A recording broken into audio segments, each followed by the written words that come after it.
Blessed is the man that walketh not in the counsel of the ungodly, nor standeth in the way of sinners, nor sitteth in the seat of the scornful.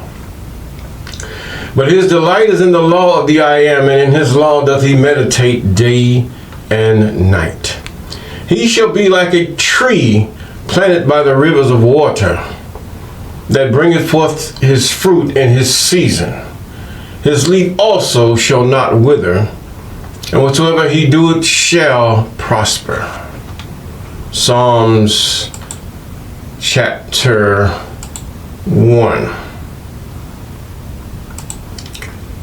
And this book of the law shall not depart out of thy mouth, but thou shalt meditate therein day and night, that thou mayest observe to do according to all that is written therein.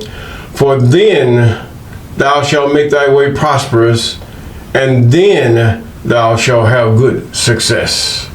Hosea chapter 1 and verse 8, or as you say, Joshua. Deliver me from the hands of evil spirits who have swelled the thoughts of men's hearts, and let them not lead me astray from thee, my God. Establish thou me and my seed, that we go not astray henceforth and forever. Jubilees chapter 12 and verse 20. Yes, good morning, good afternoon, good evening. We're in the law. Yes, that law that many have shunned, and the Christians and other religions have changed the times and the laws. Especially if you go to the New Testament, the laws there have been changed. For some reason, they're changed. It's more of a, should I say, a matriarchy type deal according to human understanding, and whereas they say that the law is a patriarchy ordeal when it comes to the Old Testament. But this is what I say, according to why did God choose man in this narrative? He made him after his own likeness. Not because of his genitals or his reproductive organs, but because of his character. Yes, this is how God made man in his image. Man can nurture. All of this God contains, and then here comes man into Satan's talking about feminine energy and masculine energy and all this other stuff. A man is a man, period. All this energy stuff is nothing but of the Satans, that's all. There's no such thing as no masculine energy, feminine energy, and all that other stuff. You have to choose, period. And many times we are tried in the most simplest things, whether it's your gender, whether it's your money, your finances, whether it's your marriage, or whether it's your confidence in the Most High. Yes, we're tried in every way. Every day, men and women are tried. And you get on social media, some guy, he tells men he can do without women. You have to check that guy out. Make sure, you have to go figure out where his source is. You really have to figure out where his source is. Because in doing so, you will find out it might be one that walked out of his gender. We don't know. The same thing with women. What is the source of why this woman or these group of women are saying such things about women? You don't need a man. You don't need this, you don't need that. Same thing, as I say, men, yes. Find out where the source is. Who's convincing this person to say such a thing? Because there are factions in this world that would try to boggle your mind and get you, and then you get into a certain deal, and next thing you know, this entity starts drawing you to groups of people that have already deceived. And next thing you know, you find out that you're into something that you do not want. Always find out, where did this start? Even when there's dissemination in your neighborhood, where did this start? If gangs have arisen for no other reason, how did this start? Many times we have those factions that are rich and they will pay a person or a group of people, maybe a few. They get millions. You wonder where they get all this money from. And they tell you, we own this block. You got some people, they don't want to work hard for anything, or they want to play a role in life. And these people, apparently, they never get caught by law enforcement. They're always getting through it, and they grow big. This is allowed. It's really allowed. By what? In those cases where it's causing destabilization, you follow the money. You have to follow the money, whether it's small in a neighborhood or a household or even your own marriage or your son, your daughter. Where is this money coming from? Why are they changing? Why did they go after this man? It might be stopped right there with another person or a woman or whatever, but it's mostly always the money. And then it gets bigger. Where did that money that they got come from? Come from? It starts with the money. And how did they get this? The money, the prestige or whatever. But most likely it boils down in this day and time, the money. Or however they're getting rich or figure they're getting rich. But nevertheless, it's just something for food for thought to put a heavy burden on your mind to think before you act. Where is this coming from is my point. Now, we've skipped on to Leviticus chapter 17. And we're going to verse 10. Yes, verse 10, Leviticus chapter 17. And we thank God for you, and you. Yes, and we give God the glory for all of you that have been with us since the beginning, and those of you that have been with us here and there's about. And those of you who have just subscribed, as well as those of you who are just viewing or about to subscribe, calling those things that are not as though they are. We give God the glory and the praise for you. Yes. Leviticus 17. God's laws. The Christian says they're passed away. We don't have to keep, unless it's tithing or anything has to do with money. The Christians, they want that part. We like the glamorous things. You notice the Orthodox churches, they go through the gold and the silver. And back then, they didn't have too much gold and silver to be swinging smoke everywhere and children dressed in robes. They got that from Catholicism and Egyptology and all kind of stuff. If you look at the costumes of these people and what they wear. I was deceived like that one time, but I decided, something in my mind just says, keep studying. Keep studying. And if you're a part of an organization, and Christian or Muslim or what have you, it's going to be even harder. Because you are being controlled. You have another person that everybody's following, and then that person, what are they following? Are they following 5013C? And to keep you docile? Why? You don't need to read that book. That book is no good. But you hold them in esteem because of the majority of the people.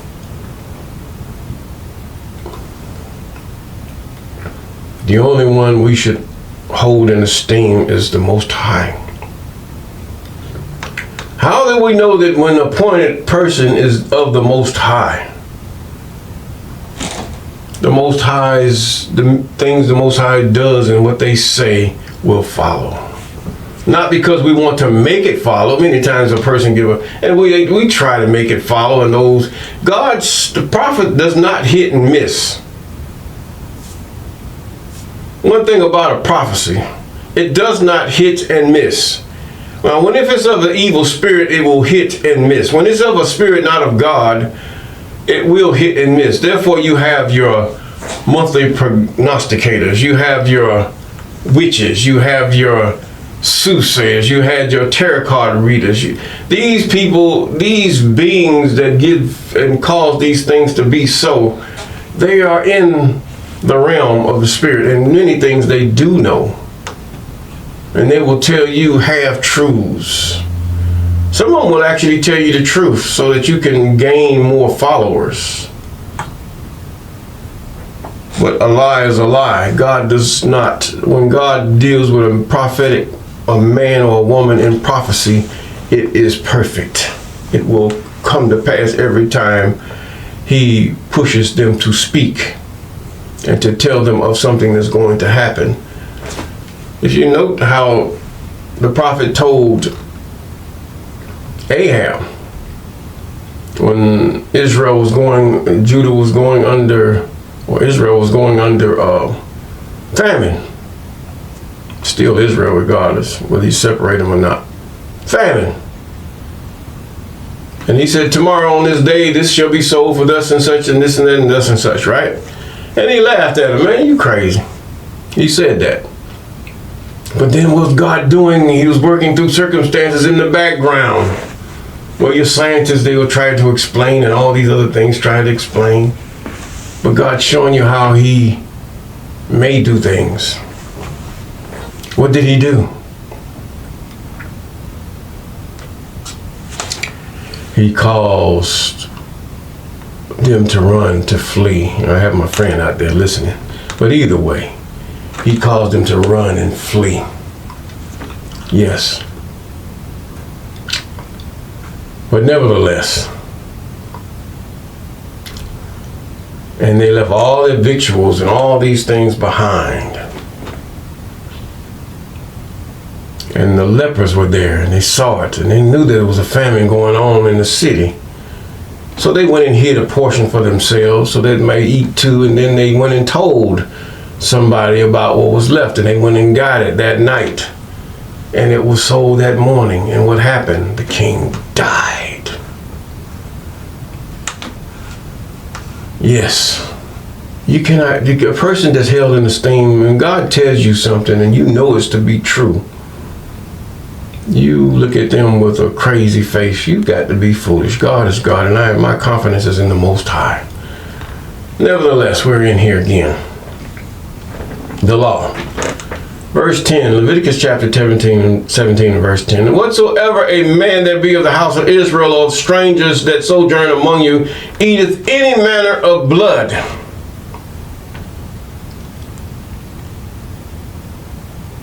If you read in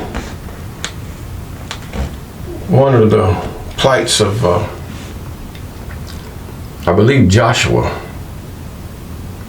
how that when the men were starving, they come back from so many victorious things. What did they do? They didn't have any food.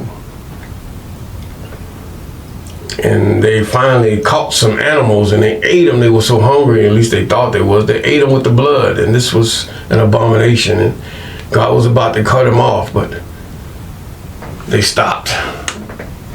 I believe it was Joshua or either Caleb stopped them. I'm not going to get into that. He said, I will even set my face against that soul that eateth blood. This is a commandment. Do not eat blood. What is contained with blood? You will see blood running out of liver. Even the meat, sometimes you just have to let it drain until, it's not that you can eat it medium well, but you should let it drain for at least a few hours until it turns a little brown. It's not spoiled, because you have been deceived that it's supposed to be red. You go in some of these other countries, meat is not red like that. The blood has been thoroughly drained out of it.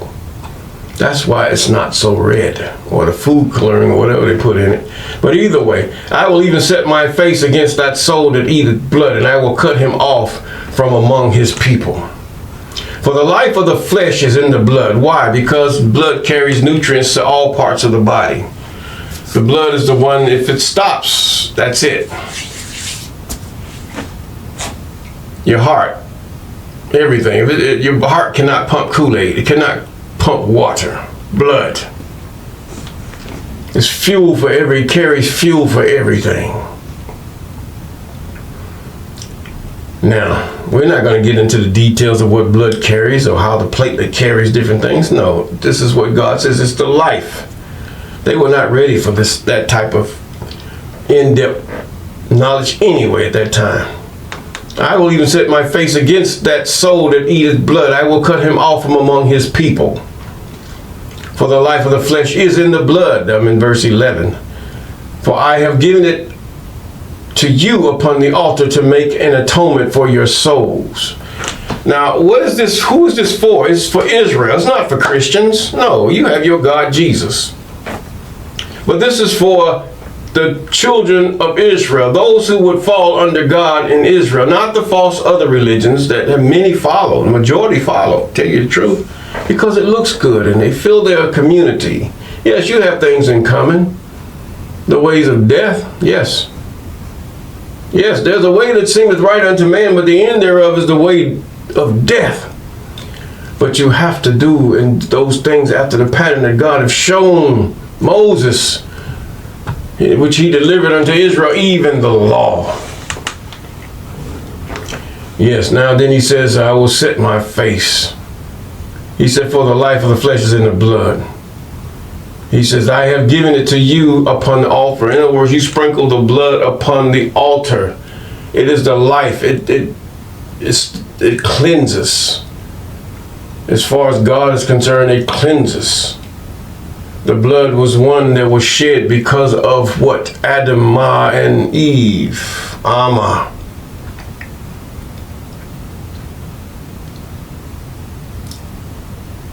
The blood was shed for them, and that they could cover their nakedness. Not no blood of no man. God don't want no blood of no man. That's a lie. You can have a martyr. That doesn't clean the people. There were many saviors that have been martyred. That doesn't clean the people. How does that make your Isas even valid? No, it doesn't. Raising from the dead. Man rose from the dead when Elisha fell and he died and he was buried, and there was a man thrown in his grave, and he touched Elisha and he came back to life. According to the narrative, yes. Did he ascend into heaven? Did he? Oh, and the little girl that was healed in the Old Testament. Isis wasn't the only one that did that. That doesn't make him a god or a demigod. Men have set this stuff up in order to control you. God gives you this thing called the Old Testament that you might control yourself. There was no church on every street, but there was a place, central place of worship that men should come and fellowship with his brethren 3 times a year. Yes, it was called Jerusalem. That's where they went. Now,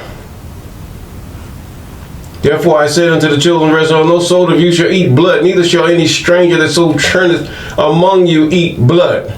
And whatsoever man there be of the children of Israel, or of the stranger that sojourn among you, which hunteth and catcheth any beast or fowl that may be eaten, he shall pour out the blood thereof, and cover it with dust.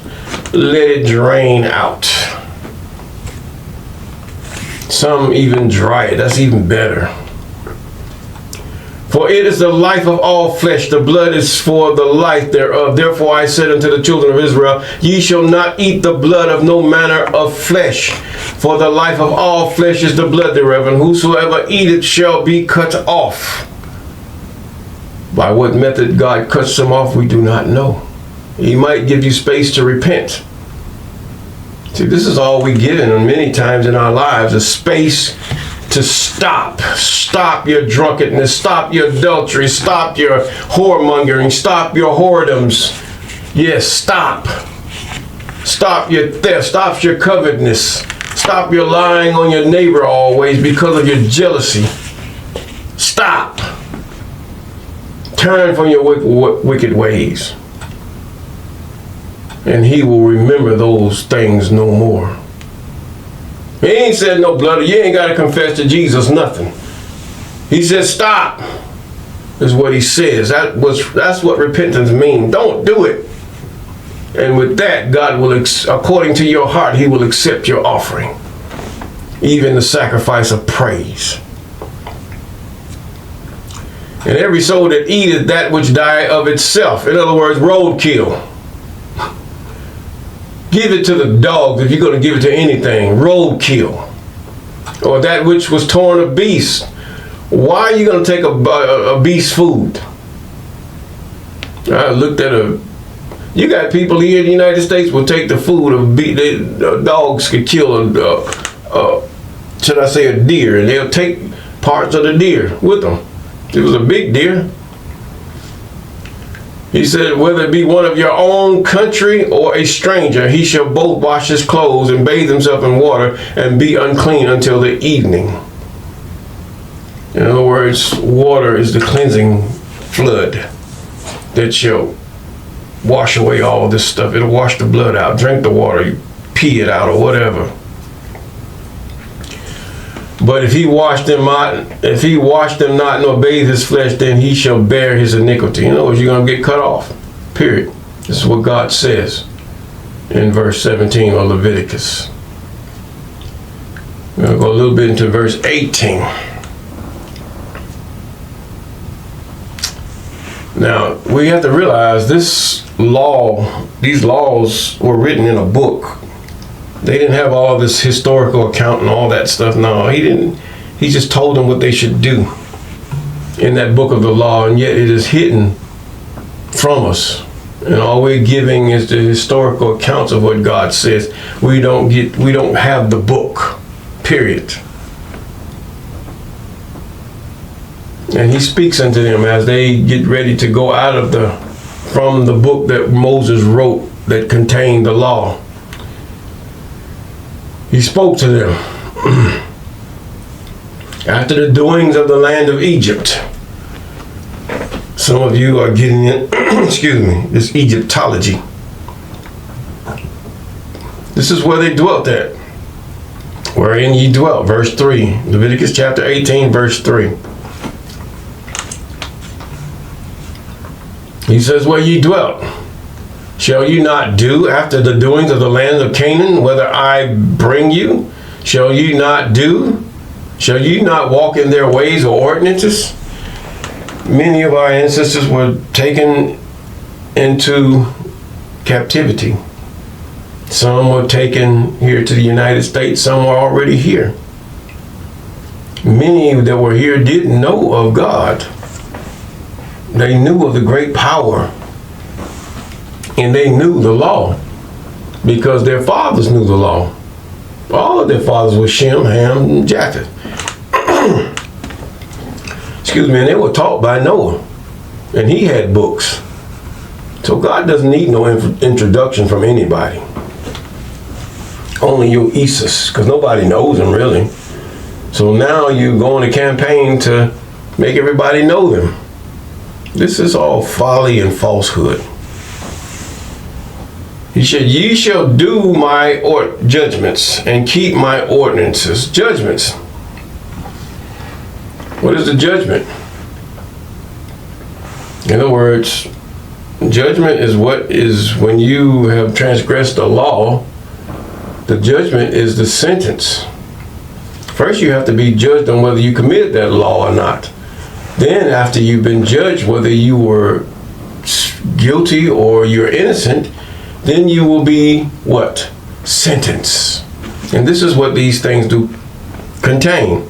And keep my ordinances to walk therein. I am your God. Ye shall therefore keep my statutes and my judgment, which if a man do, he shall live in them. Is that why Paul said if you get circumcised, you can keep your whole law? I mean, whoever wrote that, they made up the name Paul. That's a made up name too. Your Saul and your Paul. Oh, if only you knew who did this. Herodotus, he knew who did it. He knew how it all came to pass. Just because you have the true books of the Old Testament and they've infiltrated that. But the one thing about the law, they could not really infiltrate it the way they wanted to because it would not make any sense. The law is just plain old common sense. Period. It's a measure of righteousness. The historical accounts, who cares? But either way, it helps us to know how God dealt with those who went against what they have agreed with at the mount. And that they should teach their children, lest their children come under condemnation. And this is where Israel is left at now, even the children of Jacob, the true children of Jacob. This is where they're left at now, not being taught. But only that, yeah, you're adamantly being taught about Christianity and Islam and all other denominations thereof. You agree? Oh man, you got 3 major religions. But nobody wants the law. It's too much. For if the world obeyed the law, the Levites would be here. And most people would make their way to Jerusalem. And those that couldn't, they would just, maybe they would televise it, who knows. But either way, God has a way. We don't know what he's going to do. But therefore, he says, you'll keep my statutes. They were coming in. Now we're going to leave it at this one here. None of you shall approach to any that is near kin to him to uncover their nakedness. I am that I am, is really what it should say. None of you shall approach to him that is near kin to him to uncover their nakedness. This also can fall under adulteries, sexual sins. Anything out of it's still adultery, because the fact is, anything out of marriage is sin. Period. You're even married to your concubine, because if a man had a concubine, it's like she's married. She made a vow unto him. It's just not official with their family. That's all that is. But there's always a covenant with marriage, and that's what marriage takes after. The same thing with this covenant. And if we do those things that are covered in the law, statutes, ordinances, and commandments of the Most High, some we can't keep. No, we can't keep. Many of us, we can't keep the bullocks. We cannot keep the feast days because they all involve sacrifice, and we cannot even get the things to sacrifice. Many of us don't have the fields. We can't even buy things to sacrifice because they will sell you a piece of meat for ungodly amounts of money. A steak for $20, $30. They're making a killing off of one cow. But nevertheless, people have to get paid.